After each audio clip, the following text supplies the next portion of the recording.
ఇక రేపు హైదరాబాద్ గోల్కొండ కోర్టులో జరిగే స్వాతంత్ర వేడుకల్లో పాల్గొన్న అనంతరం సీఎం రేవంత్ రెడ్డి హెలికాప్టర్లో వైరా చేరుకుంటారు. అక్కడ ఇటీవల ట్రయల్ రన్ నిర్వహించిన సీతారామ ప్రాజెక్టును ప్రారంభిస్తారు. అనంతరం జరిగే బహిరంగ సభలో రైతు రుణమాఫీని ప్రకటిస్తారు. దీనిపై మరింత సమాచారాన్ని మా ప్రతినిధి హరీష్ అందిస్తారు. హరీష్, చెప్పండి, రేపు మూడో విడత రుణమాఫీ చేయనున్నారు. ఈ నేపథ్యంలో పార్టీ నేతలు ఏ విధంగా స్పందిస్తున్నారంటే, మనం చూసుకున్నట్టయితే ముఖ్యమంత్రి అమెరికా టూర్, అలాగే కనుక కొరియా టూర్ తర్వాత హైదరాబాద్కు వచ్చారు. మరి ఈ నేపథ్యంలో పార్టీ నేతలు ఏమంటున్నారు? అప్డేట్స్ ఏంటి? థ్యాంక్ యూ వెన్నెల. ఏదైతే కాంగ్రెస్ పార్టీ ఎన్నికల ముందు ఇచ్చిన హామీలన్నింటిని కూడా అమలు చేస్తూ వస్తున్న నేపథ్యం అనేది ఇక ప్రధానంగా కీలకమైన ఘట్టం. ఎందుకంటే రైతులకు సంబంధించి కూడా ఆ గతంలో వరంగల్ సభా వేదిక కూడా రైతులకు రుణమాఫీ చేస్తాం, ఏకకాలంలో 2 లక్షల రుణమాఫీ చేస్తామని కూడా కాంగ్రెస్ పార్టీ రాహుల్ గాంధీ హామీ ఇచ్చారు. దానికి సంబంధించి కూడా ఇప్పుడు 2 దఫాలుగా కూడా అంటే 12,000 కోట్లతోటి రైతులకు సంబంధించి ఆ రుణమాఫీ చేస్తూ వస్తున్నారు. రేపటికి సంబంధించి కూడా కీలక ఘట్టంగా మారబోతుంది. ఎందుకంటే రేపు స్వాతంత్ర దినోత్సవం ఆ సందర్భంగా రైతులను రుణముక్తి చేసేందుకు రాష్ట్ర సర్కార్ సన్నిద్ధమైంది.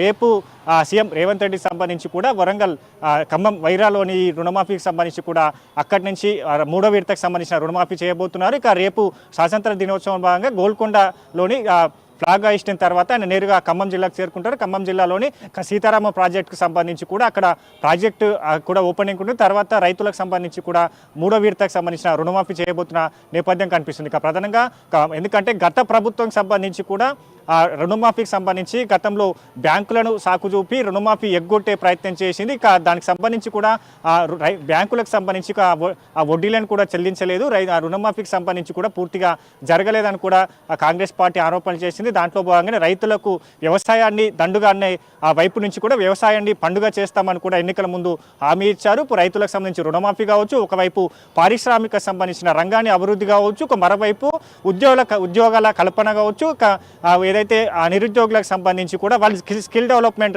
ఆ సెంటర్ను కూడా ఏర్పాటు చేస్తున్నారు. అన్ని రంగాలను కూడా అభివృద్ధి చేస్తూ వస్తున్న ఆ నేపథ్యం ఉన్నది. ఇక మొత్తంగా అంటే ఎన్నికల ఇచ్చిన హామీలు కావచ్చు, 6 గ్యారంటీలో ఇచ్చిన హామీలన్నింటినీ కూడా దాంట్లో హామీలు నెరవేరుస్తూ వస్తున్న నేపథ్యం ఉన్నది. ఇక రుణమాఫీకి సంబంధించి ఎందుకంటే దేశవ్యాప్తంగా కూడా ఎక్కడ ఏ రాష్ట్రంలో లేని 2 లక్షల ఏకకాలంలో రుణమాఫీ తెలంగాణ ప్రభుత్వం కాంగ్రెస్ పార్టీ చేయబోతున్న ఆ నేపథ్యం ఉన్నది. కాబట్టి ఇక దేశవ్యాప్తంగా కూడా ఈ రుణమాఫీకి సంబంధించి అంటే ప్రకటించిన జూలై 15వ తేదీన రుణమాఫీకి సంబంధించి కూడా ప్రకటించారు. 3 రోజుల్లోనే అంటే జూలై 18వ తేదీన అంటే మొదటి విడతకు సంబంధించిన రుణమాఫీ చేశారు. మరోవైపు 2వ విడతకు సంబంధించి కూడా జూలై 30వ తేదీన చేసిన అసెంబ్లీ సమావేశాలు జరుగుతున్న ప్రాంగణంలోనే ఇక ఏదైతే 2వ విడతకు సంబంధించి ఆ రుణమాఫీ చేయడం జరిగింది. ఇప్పుడు స్వాతంత్ర దినోత్సవం సంబంధించి కూడా రైతులను రుణం నుంచి స్వాతంత్రం చేసేందుకు ఇప్పుడు 3వ విడత సంబంధించిన రుణమాఫీ జరగబోతుంది. దీంతో 2 లక్షలకు సంబంధించిన పూర్తిగా రుణమాఫీ చేసినట్టుగా ఆ నేపథ్యం కావచ్చు. ఇక మొత్తంగా అంటే ఒకవైపు పారిశ్రామిక రంగం కావచ్చు, ఒకవైపు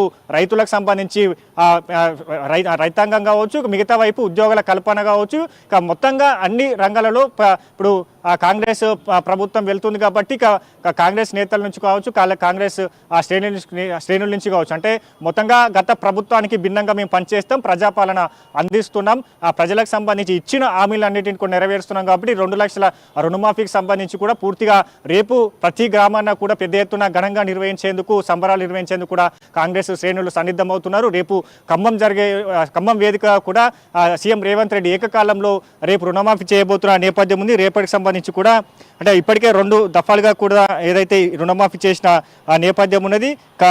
రేపు 3వ విడతకు సంబంధించి రుణమాఫీ జరగబోతుంది. అంటే రేపు 1,50,000 నుంచి రేపు 2 లక్షల వరకు ఉన్న రుణాలను కూడా రేపు మాఫీ చేయబోతున్న నేపథ్యం. దాదాపుగా 14.45 లక్షల మందికి రేపు లబ్ధి చేకూరబోతుంది.